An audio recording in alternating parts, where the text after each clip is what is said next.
രാവിലെ തന്നെ കച്ചവടം കഴിഞ്ഞ വന്ന വഴിയാണ്. കൊള്ളാം, കുറേ ബെഡ്ഷീറ്റ് ചിലവായിട്ടുണ്ട്. ഞാൻ വെറുതെ അറിഞ്ഞ കേട്ടോ. ഞാൻ രാവിലെ തന്നെ കടയിൽ പോയതാണ് ഈ ബെഡ്ഷീറ്റ് വെക്കാനായിട്ട്. ഈ കവർ പൈസ കൊടുത്ത് മേടിക്കുക എന്നുള്ളത് നമുക്ക് ഇത്തിരി ബുദ്ധിമുട്ടുള്ള കാര്യമാണല്ലോ. അതുകൊണ്ട് കയ്യെ പിടിച്ചുകൊണ്ട് കൊണ്ടുപോകുന്നു. പിന്നെ കുറേ നൂലൊക്കെ ഇവർക്ക് വാങ്ങി കൊടുക്കണമായിരുന്നു. ഇവിടെ വന്നപ്പോഴത്തേക്കും ഈ ഒരു സെറ്റ് കഴിഞ്ഞ് കിടപ്പുണ്ടായിരുന്നു. അതൊരു പാൻറ്റും ടോപ്പ് വേണേ.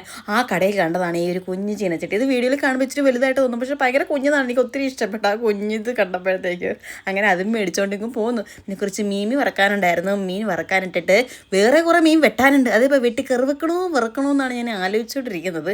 അങ്ങനെ അതൊക്കെ ചെയ്ത് കേട്ടോ. ഇതിപ്പോൾ വൈകുന്നേരമായി. അമ്മയാണെങ്കിൽ ചക്കയോടെ ഉണ്ടായിക്കൊണ്ടിരിക്കുകയാണ്. ഒരു ചക്ക കെട്ടിയിരുന്നു, നല്ല കൂഴച്ചക്കയാണ്. അതുകൊണ്ട് ഇപ്പോൾ അട ഉണ്ടാക്കലേ നടക്കുള്ളൂ. ചുമ്മാ തിന്ന് കഴിഞ്ഞാൽ തൊണ്ടയൊക്കെ ചത്തോ. അപ്പോൾ അമ്മ ഇപ്പോൾ റവ കൊണ്ടാണ് അട ഉണ്ടാക്കുന്നത്. ഇന്നലെ ഞാൻ ഗോതമ്പ് കൊണ്ട് അട ഉണ്ടാക്കിയിരുന്നു. കൊള്ളാൻ നന്നായിരുന്നു. അപ്പോൾ ഞാൻ വാങ്ങിച്ചുകൊണ്ടുവന്ന ബെഡ്ഷീറ്റിൽ ഒരെണ്ണം വേഗം തന്നെ കഴുകി വിരിച്ചു. ഇവളുടെ ഡാൻസുകാരുടെ ബെഡ്ഷീറ്റൊക്കെ ഭയങ്കര പാട്. ഇത് നല്ല ചാക്ക് പോലത്തെ ബെഡ്ഷീറ്റ് അനങ്ങത്തില്ല. അതുകൊണ്ട് ഞാൻ ഇത് 2-3 മേടിച്ചോണ്ട് വന്നത് കേട്ടോ. ബെഡ്ഷീറ്റ് വിരിച്ച് ഞാൻ മടുത്ത്. പിന്നെ അന്ന് വൈകുന്നേരം തന്നെ എനിക്ക് എൻ്റെ പുത്തൻ പാത്രത്തിൽ കറി വെക്കണമെന്നുണ്ടായിരുന്നു. എൻ്റെ ഫേവറേറ്റ് കറി ഉണ്ടാക്കിയിട്ടുണ്ട്.